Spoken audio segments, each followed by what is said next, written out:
ipasa sa mga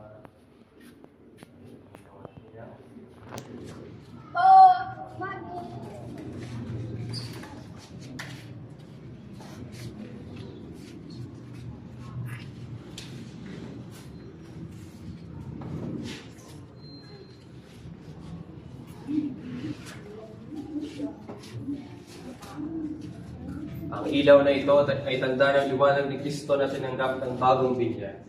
Sa tulong ng mga magulang, ninong at ninang, naway mag-alab ito sa kanilang puso at diwa hanggang sa pagbabalik ni Kristo ang ating Panginoon. Amen. Tayo ay naging anak ng kaliwanagan kay Kristo. Tumulog tayo ngayon sa ating Ama na bukal ng kaliwanagan at buhay sa panalangin itinuro niya sa atin. Sabi po tayo, Ama namin, sumasalangit ka, sambahin ang ngalan mo. Ama sa amin ang kaharian mo, sundin ang iyong mo dito sa lupa sa langit. Bigyan niyo kami ngayon ng aming kakanin sa araw-araw. Patawarin mo kami sa aming mga sala para na magkakatawan namin sa nagkakasala sa amin.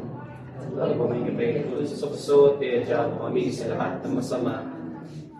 At sa ating mahal na Birhen, ang ating patrona, ating ding hilingin ang kanyang paggabay at proteksyon para sa bagong binyag. Sama-sama po tayo, kabagi ng Maria. Una pa ng grasya, ang Panginoon Diyos ay sumasayin. Huwag kang pinagpala sa bahay at pinagpala naman ang iyong anak na sa Jesus. Santa Maria, ng Diyos, manalangin mo kayong magkasalanan, ngayon at kung kami mamatay.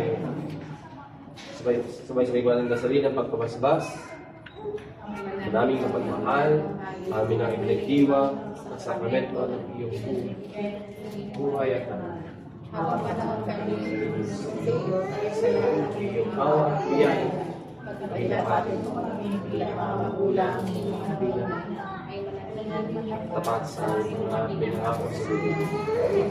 Dahil po sa Yesu Cristo, sa mas Pito Santo, magpatuwalang hanggan. Sumayin ang Panginoon, at sumayin po na ating pagpalain ng Panginoon Diyos, Ma, Anak, Espiritu Santo. Tapos na po ang binyag, no? Ang unang hakbang natin papalapit kay Kristo, kaya sana po patuloy po natin ilapit si Ama, no? sa Diyos, sa simbahan. So sana po ilagay ang ating simba, ano po, linggo, at ating pong ihanda para pagdating ng First Communion, po, matatanggap na si Jesus.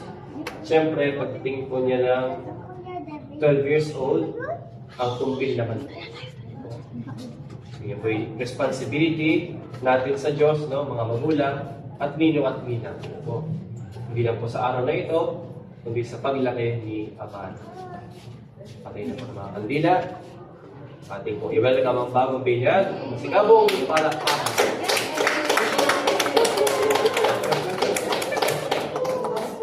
Tamara, bless ka muna sa mga magulang, ninong at ninang.